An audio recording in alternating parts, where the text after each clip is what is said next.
సింగరేణిలో గుర్తింపు కార్మిక సంఘం ఎన్నికల పోలింగ్ బుధవారం సాయంత్రం ముగిసింది. ఈ ఎన్నికలు 2 ఏళ్లుగా వాయిదా పడుతూ వస్తున్నాయి. హైకోర్టు జోక్యంతో ఈ రోజు ఎన్నికలు ప్రశాంతంగా జరిగాయి. ఉదయం 7 గంటల నుంచి సాయంత్రం 5 గంటల వరకు పోలింగ్ కొనసాగింది.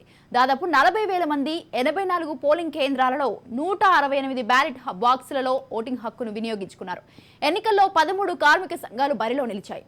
అయితే ప్రధాన పోటీ మాత్రం సిపిఐ అనుబంధ, ఏఐటియుసి, కాంగ్రెస్ అనుబంధ, ఐఎన్టీయూసీ, బీఆర్ఎస్ అనుబంధ, టీబీజీకేఎస్ మధ్య నెలకొంది. అన్ని ప్రాంతాల్లోనూ భారీగా పోలింగ్ నమోదైంది. ఓట్ల లెక్కింపు కాసేపట్లో ప్రారంభం కానుంది. ఇక నేడు రాత్రి అయితే ఫలితాలు వెల్లడే అవకాశాలు ఉన్నాయి.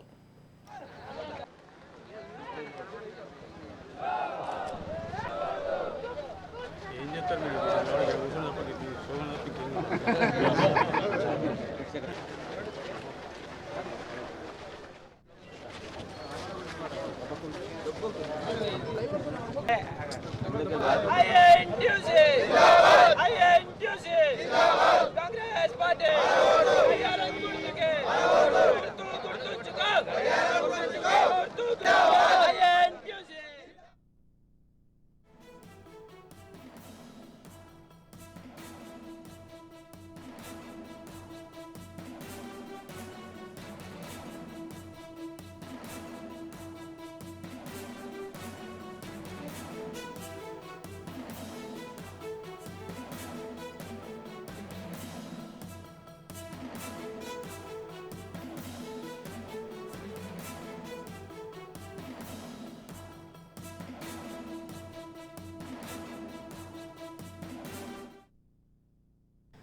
రైట్. ఈ విషయంపై పూర్తి సమాచారాన్ని అందించడానికి మా ప్రతినిధి ఫణిరాజ్ ఫోన్ లైన్లో ఉన్నారు. ఫణిరాజ్, సింగరేణిలో అయితే గుర్తింపు కార్మిక సంఘం ఎన్నికలైతే పోలింగ్ బుధవారం అయితే సాయంత్రం ముగిసింది. మరి దీని ఫలితాలు అయితే వాయిదా పడుతూ అయితే వస్తున్నాయి. మరి దీనిపైన ఏమంటారు?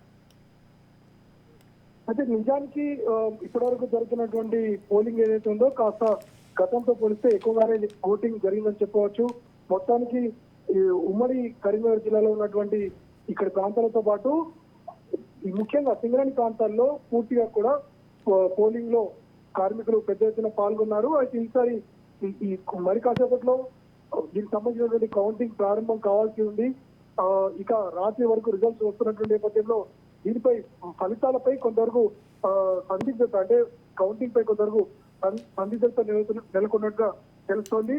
నిజానికి ఈ మొత్తం సింగరేణి వ్యాప్తంగా 11 ఏరియాలలో ఈ ఎన్నికలను నిర్వహించారు. ముఖ్యంగా ఈ ఎన్నికల తరువాత ఈ కౌంటింగ్ కోసం పూర్తి స్థాయిలో ఏర్పాట్లు కూడా చేశారు. రామగుండం 1వ రీజియన్ లో 5 రౌండ్ల కౌంటింగ్ సెషన్స్ ఉండగా రామగుండం 2వ రీజియన్ లో 3 రౌండ్లు, అలాగే రామగుండం 3వ రీజియన్ లో దాదాపు 4 రౌండ్ల వరకు కూడా ఉంటాయని ఇప్పటికే తెలిపినటువంటి నేపథ్యంలో దీనికి సంబంధించి మరింత స్పష్టత వచ్చే అవకాశం మరి కాసేపట్లో ఉంది. ఇక ఈ ప్రతి టేబుల్ కు గాను మొత్తం 13 జాతీయ సంఘాల బ్యాలెట్ బాక్సులతో పాటు అడిషనల్ గా ఒక ఎక్స్ట్రా బ్యాలెట్ బాక్స్ ను కూడా ఏర్పాటు చేశామని ఇప్పటికే దీనికి సంబంధించి ఈ ఎన్నికల అధికారి స్పష్టం చేయడం జరిగింది. ఈ రోజు రాత్రి 11 వరకు పూర్తి చేసి 12 గంటల లోపలే ఫలితాలను ప్రకటించాల్సిందే. అయితే దీనిపై మరి కాసేపట్లో అధికారులు స్పష్టత ఇచ్చే అవకాశం ఉంది. Right. Thank you Phaniraj. Thanks for the details.